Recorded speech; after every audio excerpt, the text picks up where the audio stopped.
Time to grade the 49ers after their disastrous 24-23 loss to the Arizona Cardinals. Moving things quickly this week with a game at Seattle this week. There's the article up on the San Francisco Standard, basing the grades on that. And I do have to preface everything by perspective, because facts are more important than feelings here. And not everybody, a lot of people seem to be very emotional about this, but we're talking about men playing football, and we need some rational analysis of what's going on, and that involves some historical perspective. The 49ers are no stranger to slow starts. It's totally fine to think that the 49ers won't turn it around this season. I haven't made up my mind on that regard yet, but what I do know, what can't be denied, is that the 49ers have a very strong track record of turning things around during the season. And a lot of people seem to be completely ignoring the fact that the 49ers had very slow starts in 2022 and 2021. I made this chart. These are EPA ranks comparing the 49ers slow starts. So this is the very bottom level rank that the 49ers saw in those 2 years, plus the ranks that the 49ers see now in 2024. So in 2021, this is taken from the nadir, the low point, when they were 3-5. In 2022, it's taken from the low point after they played the Kansas City Chiefs and lost at home when they were 3-4. Brighter colors mean better performance. You see brighter colors here in 2024 on the right side. So the way that the 49ers have performed here in the 2024 season, efficiency-wise, is actually better than at their low points of 2021 and 2022, both seasons that saw them reach the NFC Championship game. Now, and I wrote about all this. There's context, and we'll talk about the context right now. The offense, which is number 8 this year and was number 15 at the low points of 2021 and 2022, they actually have a stable quarterback this time. In 2021, Jimmy Garoppolo started the season but got hurt, so there was real instability there with a rookie Trey Lance having to play. In 2022, Trey Lance started the season but broke his ankle in week 2, so Garoppolo started playing, and it wasn't until much later than these rankings reflect that Brock Purdy took the 49ers to another level. But one of the things that is working most in the 49ers' favor this season, one of the things that's truly smiling on them, is that they do have Brock Purdy now in place to stabilize that quarterback position. So that should only make people more optimistic about the 49ers' prospects, because that most important position is filled by a stable commodity who's playing really good football in Brock Purdy, although yesterday was his worst game so far of the 2024 season. Defensively, this is most interesting to me. They've been the number 12 defense so far. People who are trying to say that 2021 had more talent defensively just don't know what they're talking about. That was the number 23 defense at its low point, with the number 27 pass defense. And you know what? The pass defense didn't improve all too much over the course of that season. They ended up getting torched by the Rams in the NFC Championship game. They struggled against the Rams in Week 18. Jimmy Garoppolo and Deebo Samuel kept that 2021 team afloat. They also had a good run defense that improved over the back half of the season after the window into these rankings, but the pass defense was very bad. As you can see, the 2024 49ers pass defense, much more comparable to what they had in 2022, which was much better than 2021. This ranking right here in 2021, this is a big reason why the 49ers signed Charvarius Ward to relatively big money the next offseason. Now, that's one part of our grades, though, right now. Charvarius Ward has not been good so far this year. He said this is the worst football that he's played in his career. So the 49ers' big money cornerback is part of the defensive issues that we have seen in this 2024 season. That being said, they're still number 9 against the pass. The bigger issues have come against the run. And yesterday, that's the one big caveat of that game yesterday, is that most of the issues against the run happened in the fourth quarter of a game that was played in nearly triple-digit weather. That's really, really important perspective to consider because they only gave up 9 rushing yards to James Conner in the first half. And I've harped on this for months, over a year at this point now, because they struggled against the run in 2023. The run defense is going to determine the ceiling and the floor of this 49ers defense. They were right at the middle of the pack entering the game against Arizona. They slipped to number 20. I understand why, but not every game is going to be played in 97-degree heat. That's probably going to be the last one. So we'll wait a little bit longer to see where the 49ers run defense ends up this year. But to me, it's still very possible, especially based on their first 2.5, 3 quarters of play against James Conner. It is very possible that this run defense finishes in the top half of the league. And if the pass defense can rank in the top 10 with the run defense ranking at number 20, it's a really good sign that the 49ers can ultimately still get into that. I don't know if they get into the top 5 range defensively, but the goal should definitely be the top 7 range. They're at number 12 overall in EPA right now. The biggest parallel between 2021 and 2024 is both seasons featured a new defensive coordinator. At this time in 2021, people were getting very impatient with DeMeco Ryans. I think people are very impatient with Nick Sorensen right now, but you've got to look at this zoomed out, big picture. New coordinator, you're probably going to have growing pains. And yesterday, I don't even blame the 49ers defense at the top of the list for that loss yesterday. I put more of that on San Francisco's offense, which so far has been the stronger component statistically. Number 8, defense is number 12.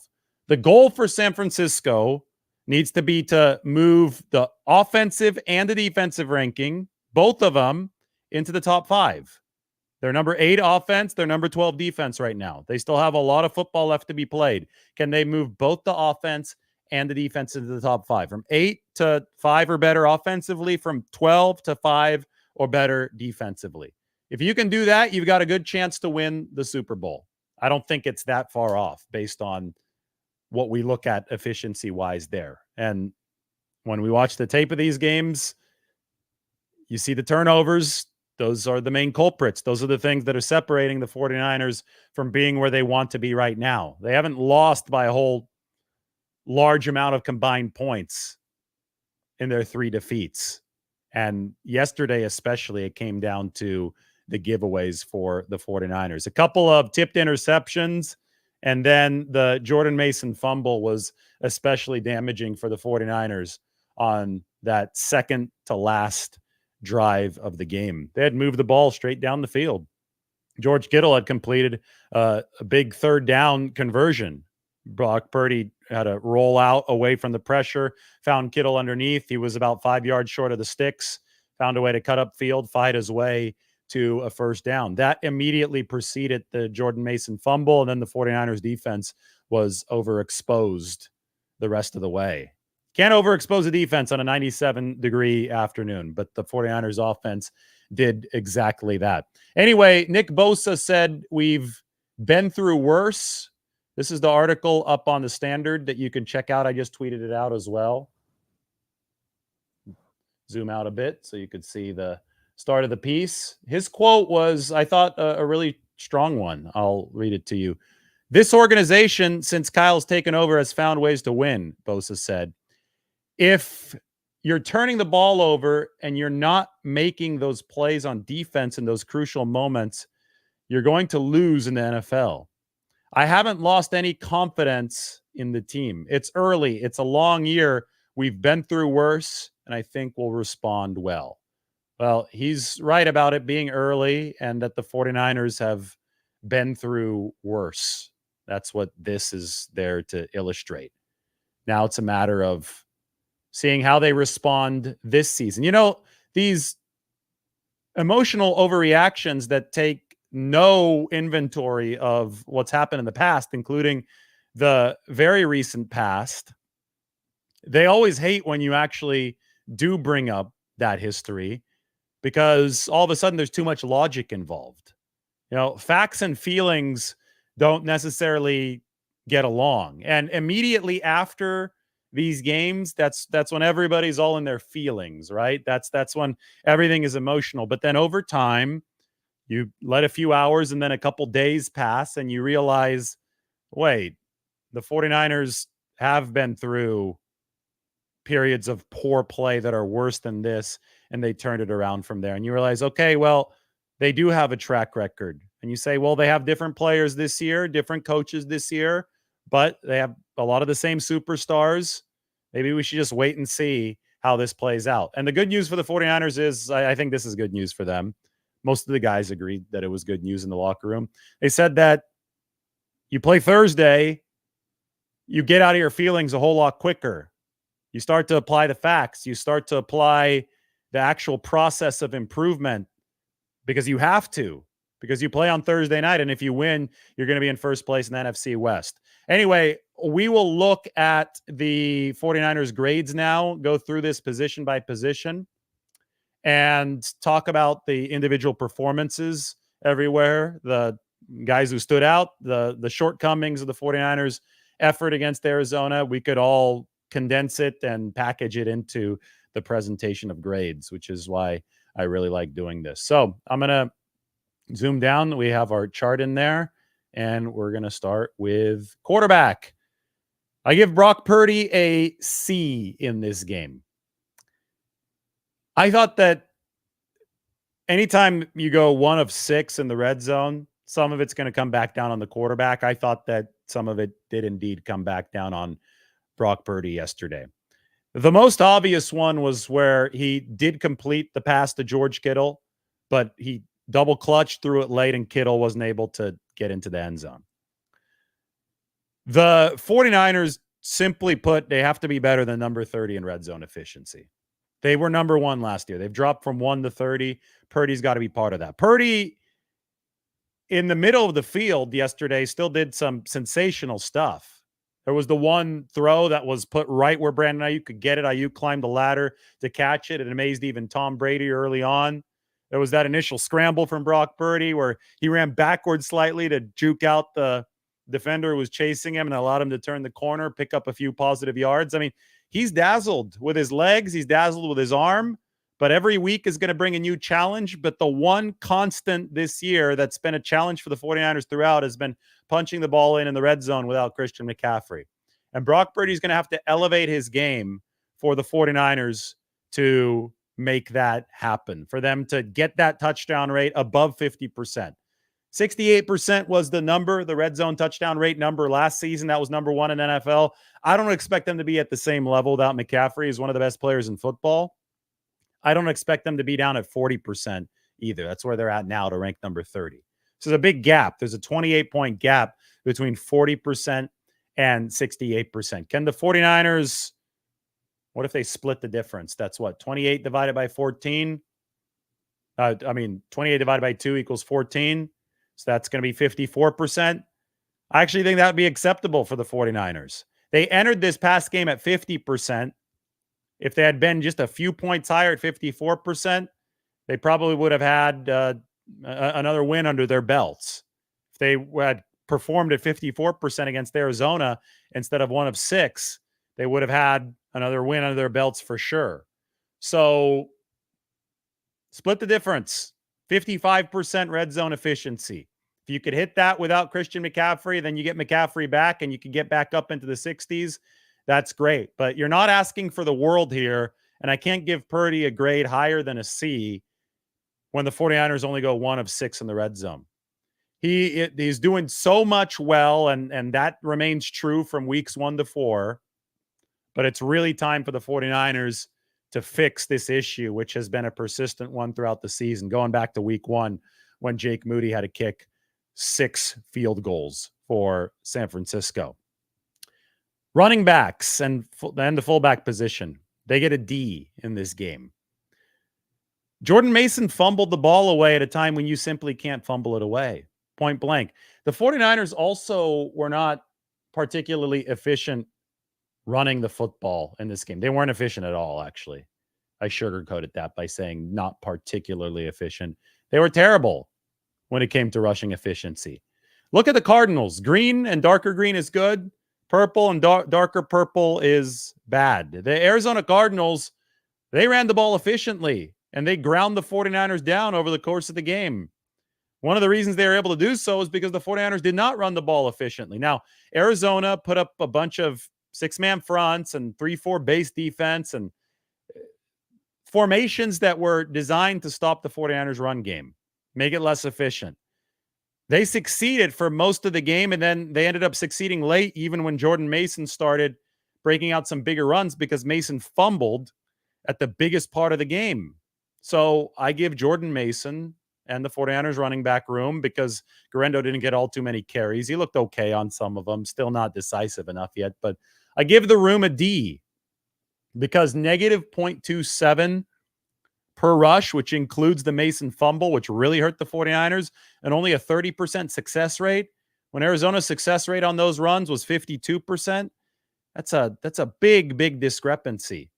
The 49ers game plan yesterday was fairly simple, the larger structure of it. They knew that Arizona was going to come out, try to stop the run. So instead, the 49ers turned to a pass game, a heavy pass game at the start. To loosen up the box, they figured toward the end of this game, it's going to balance out. They could start running more against boxes that have gotten loosened up by Brock Purdy throwing the football. All that was happening. Down the stretch, Jordan Mason was starting to stiff arm guys. Remember, he stiff armed Sean Murphy bunting. That was a hell of a run.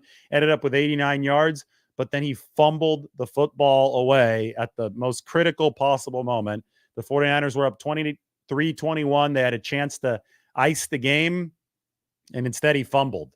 You're not going to get higher than a D grade if you fumble away a win, which is exactly what happened to overexpose the 49ers defense. All right, now we move on to receivers.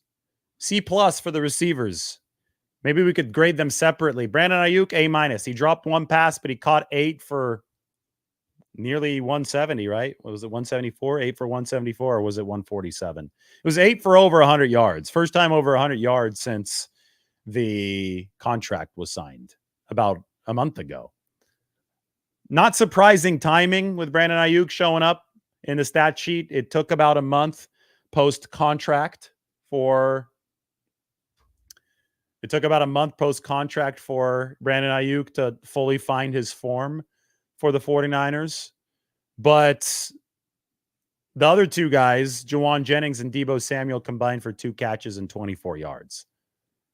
It's going to be really hard to generate consistent offensive productivity, especially in the red zone, when only one wide receiver is handling that much of the load. You go back to the Rams game, Juwan Jennings completely went off in that game. 49ers still wanted more receiving production from elsewhere. They still needed more receiving production from elsewhere to win, but they didn't get it when Ronnie Bell dropped those passes. Didn't have as many drop issues from the guys that didn't have big games yesterday in Deebo Samuel and Juwan Jennings, but they just didn't produce as much. Now, Juwan Jennings seemed to be favoring his hand injury throughout the course of this game. That happened early on, so I think that might have had something to do with it. But Deebo Samuel needs to be they need to attain some better sense of balance, right? You can't just have one guy go off for 150 yards and then have everybody else catch only 2 combined passes for 20 yards. A healthy offense is going to find a way to successfully integrate everybody. I get it at varying degrees week over week, but they're going to successfully integrate everybody to a more balanced level in each given week. And the 49ers are still looking for that. Now, the good news is that they hadn't seen what they had seen from Brandon Ayuk up until yesterday. So I think they're much closer to finding that truly great, robust offensive performance in the pass game now that Ayuk is on board as well. But they have to find that lightning in a bottle to where Ayuk is doing it and Deebo Samuel's doing it and Juwan Jennings, all those guys are delivering in the same game.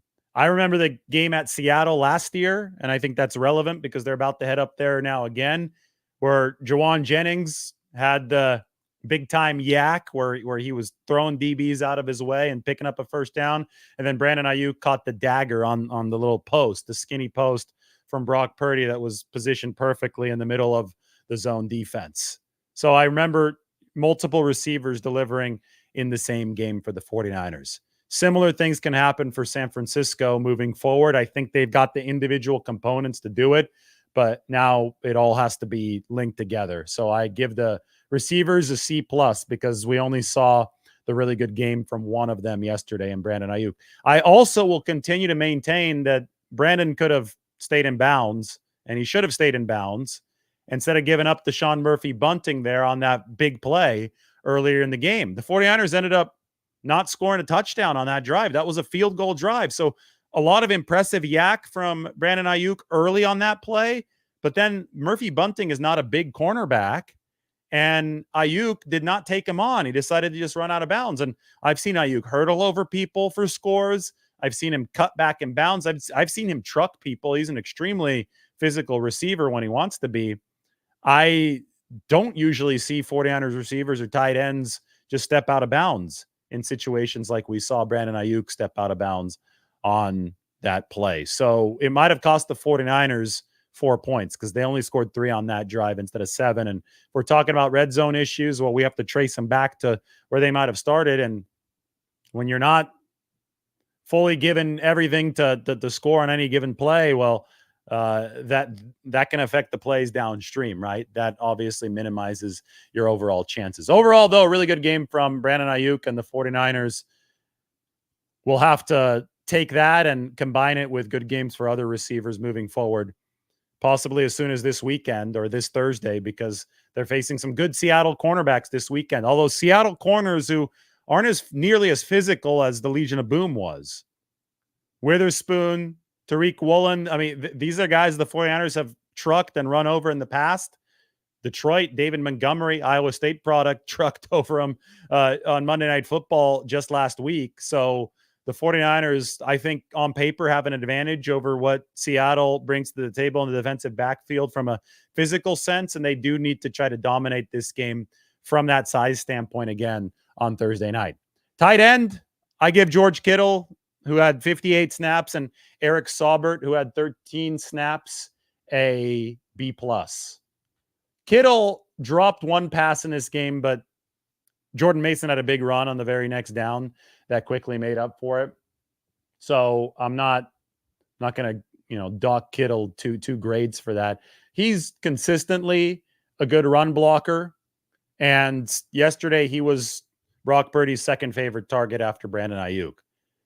I thought one of the biggest plays in the game, and we'd be talking about it so much more if Jordan Mason hadn't fumbled on the very next play, was when Kittle turned that third down short pass from Brock Purdy into a critical first down. The 49ers were at like the 5-yard line at that point. So that was one of Kittle's 8 catches for 64 yards. So we're going to give that tight end position a B plus for the 49ers. Good blocking from them. Kittle even stayed back in on pass protection and did a good job for San Francisco on some downs. There's not much more that you can ask from him, of course, except for that one drop, but that was quickly erased from the 49ers' memory by that big Mason run. Pass protection.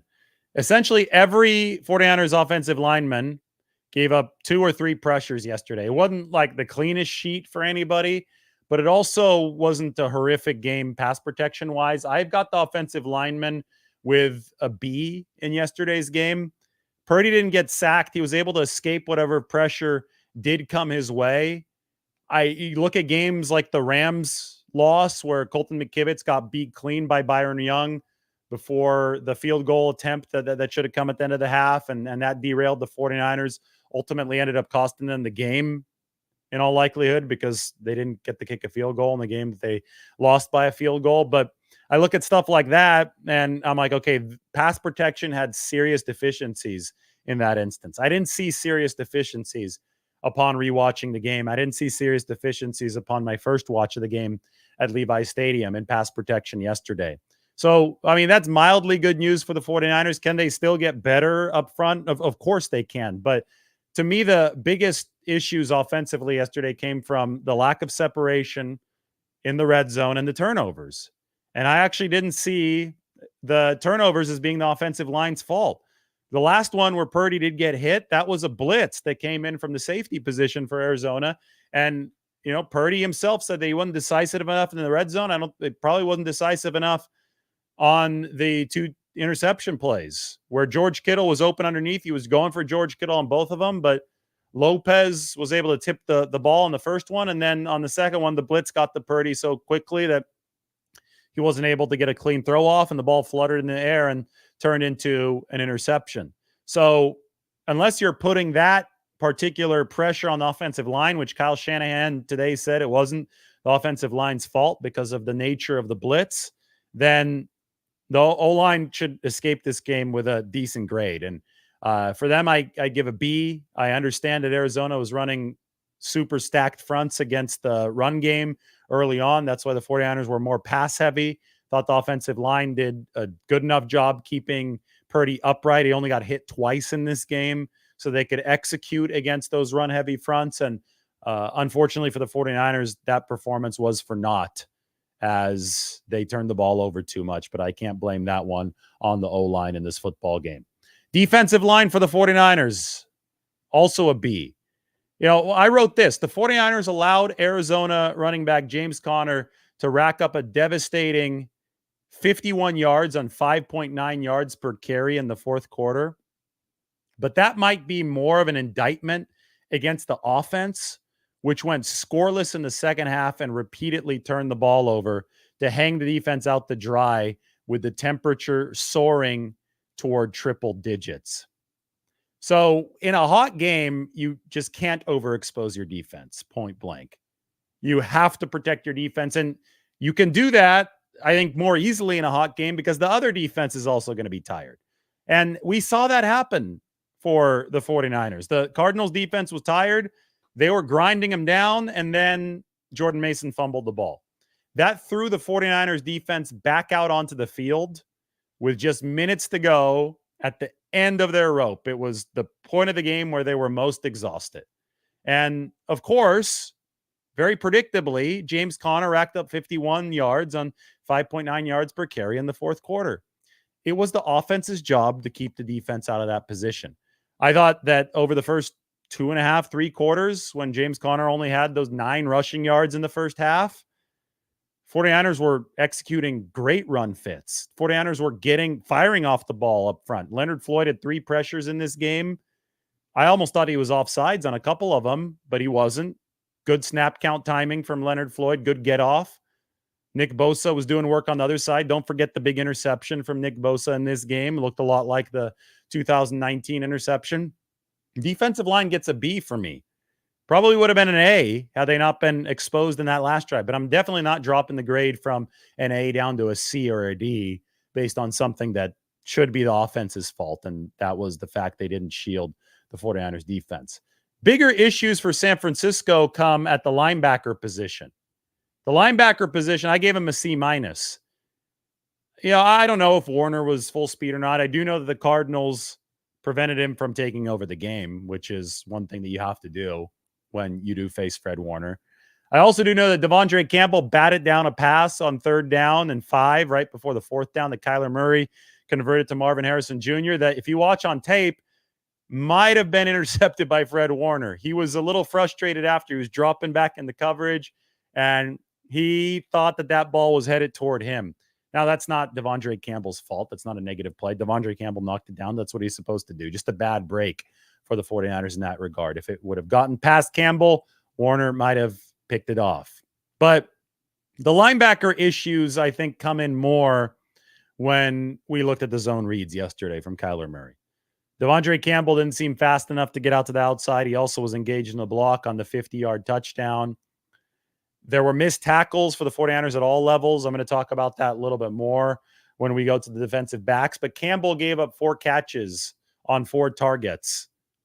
And, last time the 49ers linebacker gave up a perfect slate like that was in the Super Bowl when Oren Burks came in after the Dre Greenlaw injury. I think it was 9 targets, 9 catches. A lot of that damage was done by Travis Kelce. especially in this 49ers scheme, the wide nine where the linebackers have to cover a lot of ground, big holes. They must flow. They count on them in coverage, just given the nature of the modern game. You've got to have guys who can move, or else they're going to struggle in pass coverage. And it happened after the 49ers lost Dre Greenlaw in the Super Bowl, and I think it's happening early on this season without Dre Greenlaw because he's still working back from that Achilles injury. So Warner, he's a future Hall of Famer. He's a stud. He didn't take over the game yesterday. He still had 11 tackles, but it's what happens beyond Warner that could be the, pun intended, the Achilles heel of this 49ers defense. And we'll wait to see when Greenlaw does indeed make it back and what kind of form he's going to be in. But yesterday they did work D. Winters into that linebacker position. Winters had 26 snaps for the 49ers, and Demetrius Flanagan-Foles didn't play. So Winters, the second-year man, got to move up one spot in the linebacker pecking order for the 49ers. I actually thought that he might have been one of the bright spots of the game for San Francisco. He had that one big hit. I know it was after a first down completion, but he wasn't afraid to thump to deliver some contact. And in coverage, he only gave up one catch yesterday. So he wasn't this massive liability that the Arizona Cardinals were targeting in coverage when he was at that Sam linebacker position over 26 snaps for the 49ers. So C- for the linebackers, just because those read option plays and some of the missed tackles, the performance there was not outweighed by splash plays like, the one that Fred Warner had generated in the pick six against the New England Patriots a week before. Then we have the defensive back position. C+ for me for the 49ers DBs. They need better safety coverage. Yesterday was interesting because you had the injury to Talanoa Hufanga. They brought Malik Mustafa into the game, and I thought that he delivered really good coverage when he came up with the big hit to dislodge the ball. I believe that might have been, I don't remember if that was in the first or the second half, but that was an arrow up for Malik Mustafa in coverage. Seemed like the timing was there, the ability to be at the right place at the right time, which comes down to timing, was there. He did miss 2 tackles, though, and the 49ers had 12 missed tackles yesterday. 6 of the 12 missed tackles came from defensive backs. I get it. It was hot. I get it. The defense was overexposed. They were worn down, but they had 17 missed tackles the week before, 12 yesterday. I think that the common denominator between the 2 weeks where they've had their highest missed tackle rates of the season they've been facing big, strong, physical running backs near 230 pounds. Ramondre Stevenson, Antonio Gibson against the Patriots. It's always going to be a challenge. And then yesterday in James Conner against the Arizona Cardinals. It's always going to be a challenge to bring him down. But the 49ers have to tackle better in the secondary. Charvarius Ward, he said it himself. He's playing the worst football of his career. He gave up the most passing yardage, about 70 yards worth of throws yesterday. He's got to be better. I think Deommodore Lenoir has remained very good. He's really flipped spots with Charvarius Ward as the 49ers' top performing cornerback this year. He has to continue setting the standard for San Francisco. And that third cornerback position is interesting because we only saw Renardo Green get 1 snap yesterday. Isaac Yiadom played most of those snaps, and everybody's going to remember the amazing Kyler Murray throw to Marvin Harrison Jr. on the 4th down where he threw the rainbow. That was into Yiadom's coverage, but sometimes you just have to tip your cap. I think that's what you do if you're the 49ers in that play. He also beat Harrison one-on-one with a really nice pass breakup earlier. So Yiadom might have responded to that challenge. Last week, we saw a lot more of Renardo Green as the 49ers were trying to work the rookie in. Yesterday, it was Yiadom with 27 snaps and Renardo Green with only 1. 49ers would be more than happy if the veteran continues to rise to the challenge and earn a greater share of the snap load. I don't think yesterday was a bad game at all for Isaac Yiadom. All in all, safety coverage needs to be better. Charvarius Ward definitely needs to be better. But I don't think that pass defense was a massive glaring issue for the 49ers. I gave the secondary a B+, and I gave the special teams, which gave the 49ers that field goal block for a touchdown, a big reversal. I gave them an A-. They can't really, I guess that the kick could have been better, so Moody wouldn't have had to have been in kick coverage where he suffered the high ankle sprain, but woulda, coulda, shoulda. Right now, I think that the 49ers can finally be happy that their special teams delivered a positive play instead of all the negative ones. On that note, they're headed to Seattle this week. They've been victimized by the Seahawks special teams so many times up there. It's part of the reason they hired Brian Schneider, the former Seahawks special teams coordinator, to flip that script against Seattle. Well, they need to make sure that they can flip that script and continue delivering good special teams plays, or at the very least, avoiding the bad ones on Thursday night against the Seahawks. The 49ers are favored in that game.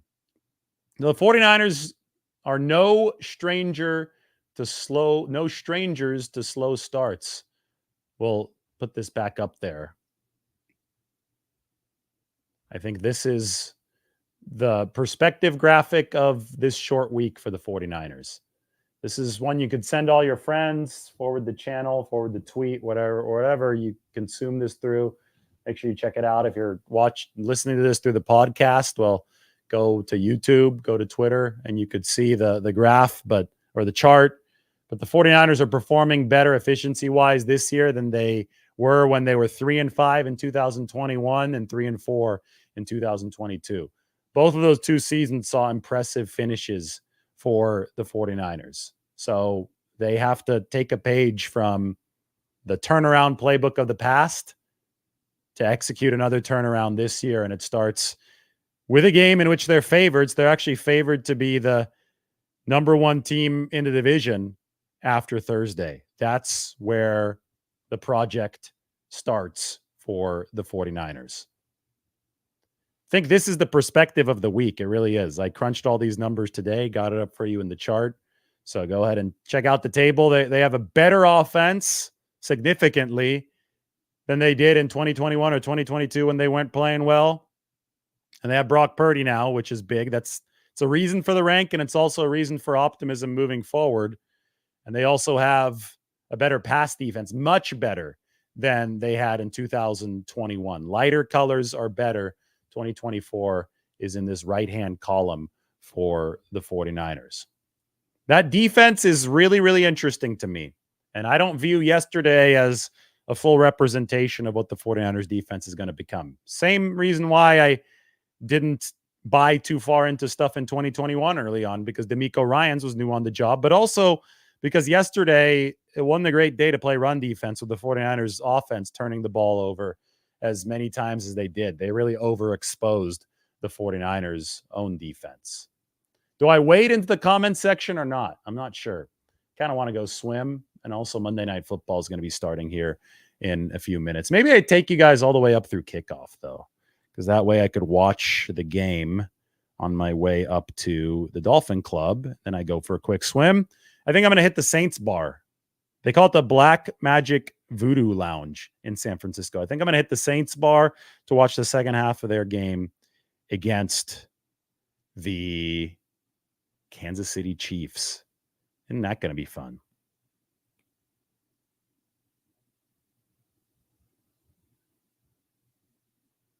Seeing how many of you guys are watching. Oh, nice. We got 1,800 people. That's cool. Between Twitter and the Twitter machine, or they call it X now, and YouTube. Fun times. All right, let's get to some questions here.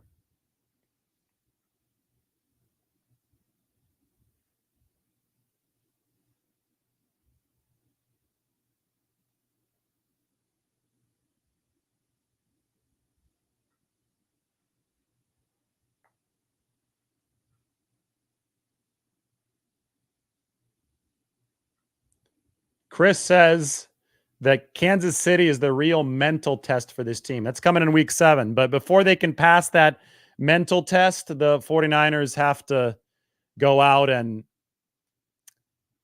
beat the Seattle Seahawks. They have to beat a team in their own division. So far, the 49ers are winless against the NFC this year. Their 2 wins have come against the AFC, the New England Patriots and the New York Jets, AFC East teams. So now it's time to beat an NFC West team. It's a high time to beat an NFC West team if you're the 49ers. Then you could go back to worrying about the Chiefs and the AFC.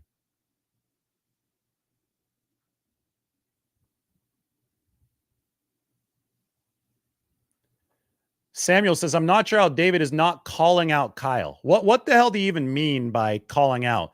I'm sitting here being objectively critical of everything in the 49ers performance that was bad. Kyle Shanahan is the head coach, so that's all reflective of him. I'm just not emotional. I'm actually data driven, factual, and logical. I don't need to go out and yell and call somebody out and say stupid stuff like, I'm holding you accountable to deliver effective analysis, because this is the only effective analysis. Yelling about calling Kyle out is not productive at all. Giving actual real perspective like this actually moves a needle with people who understand football, with people who are knowledgeable about the game. So no, we don't sit here just to call people out without any data behind it. We're here to criticize the 49ers and strategize about what might happen next for the football team. Exactly. The fire Shanahan narrative is a comically bad take. It is a surefire sign, whoever is saying stuff like that, or even suggesting stuff like that, that they don't actually follow the 49ers. They haven't actually followed the 49ers, and that they're acting on emotions instead of actual facts. You could I've objectively criticized this team from the very start as far as what the actual problems are. And I mean, we just went through the entire thing, so I don't have to relist them right now. But there's a difference between constructively talking about issues and objectively handling the situation and just sitting around and yelling because you feel bad after a loss. That's not what I'm here for. I'm not here for the yelling part. I'm here to actually do the honest work when it comes to praising how the 49ers have been playing. Yeah, I understand Shanahan's the head coach. I just said that. So he's in charge, ultimately responsible for all of the things that I've criticized about the 49ers. It's time for you to understand that as well.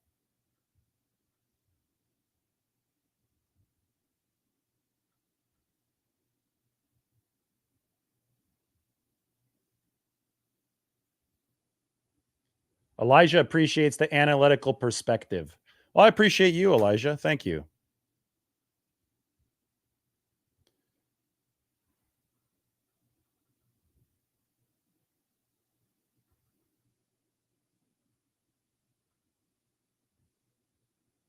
I don't know if I agree with this. Brock Purdy needs to start making plays more with his legs in the red zone. He's been trying to make plays with his legs in the red zone. He's running back and forth. I think he needs to start making plays with his arm in the red zone. The one success that the 49ers had in the red zone yesterday in 6 tries was because they emptied out the backfield. Brock Purdy was in the shotgun, and he played quarterback. He found George Kittle, who came out of the slot for the touchdown.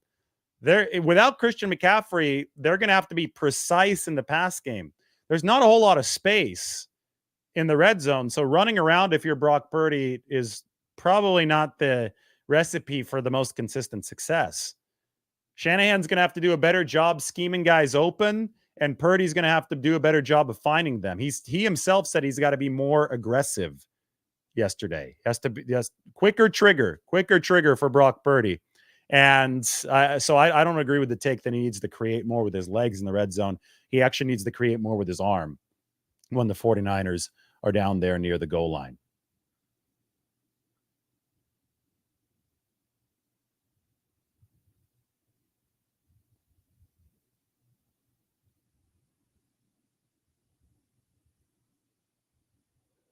We got a reasonable commenter.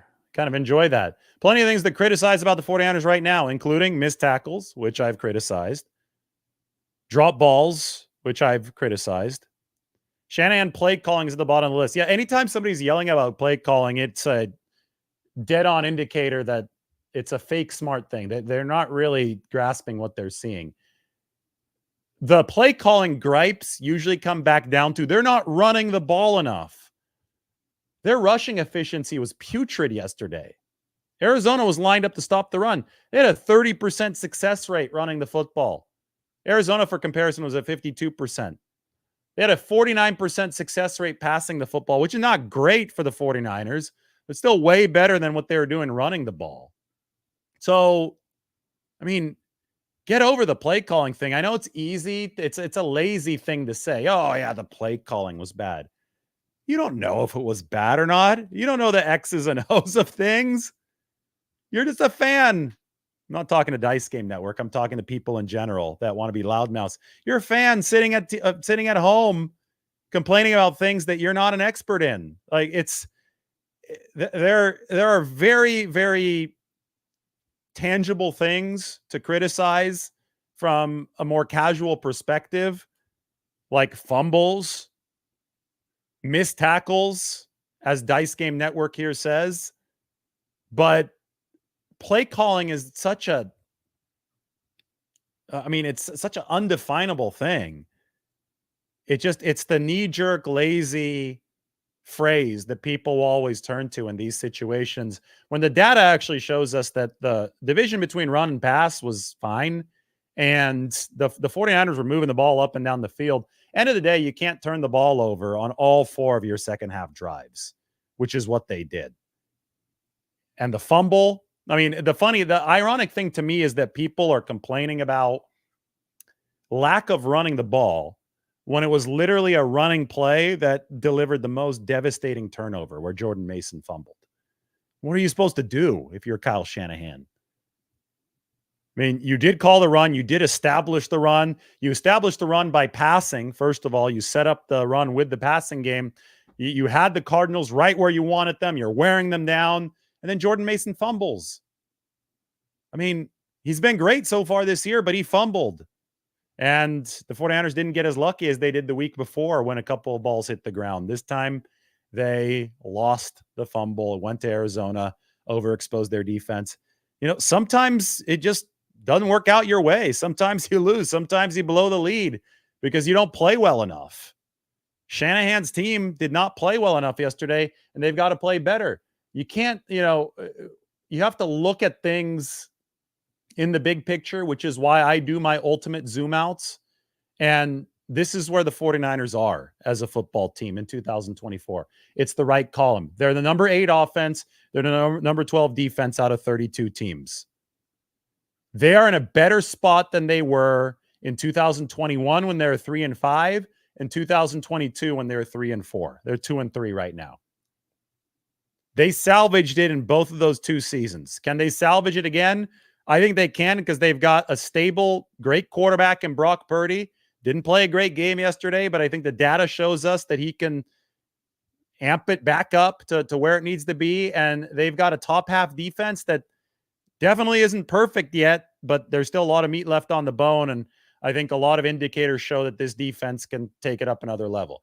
The big question is, can they turn number 8 on offense into a top 5 ranking, and can they turn number 12 on defense into a top 5 ranking?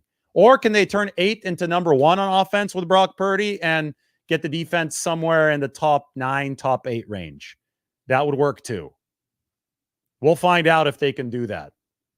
We'll find out if this team has the same kind of mettle as the 2021 and 2022 teams, which were able to turn things around. We can go back to the 49ers in the 1980s. The 88 team, which went through a rough stretch, was, I think, 6-5 at one point. They lost to the Cardinals 24-23, same score. The 88 team that won the Super Bowl blew a 23-0 lead to Arizona, called the Phoenix Cardinals back then. So perspective is everything here. Football fans, always want to burn the entire building to the ground after a loss, and history shows us that just wouldn't be the smartest thing to do. 49ers have that track record of turning things around. I don't know if they're going to turn it around. I never said that they would turn it around, but I do know what they've done in the past. And that means it's way too early to talk the way some people are talking about the 49ers and their prospects this year. Anyway, we've got the reasonable analysis and the reasonable grades up on the San Francisco Standard. So you can go check it out right now. Grading the 49ers, Nick Bosa is right. They've been through worse. Go ahead and check it out. The link is in the description. We're going to put it into the live comments section right now as well. Here you go. says I can't post comments to some destinations, but I could toss that up on the screen. Go ahead and check out the standard. Put your email address in there. Thank you so much for watching Monday Night Football right now. It is the Saints. It is the Chiefs. I am looking forward to watching it. Talk to you guys very soon.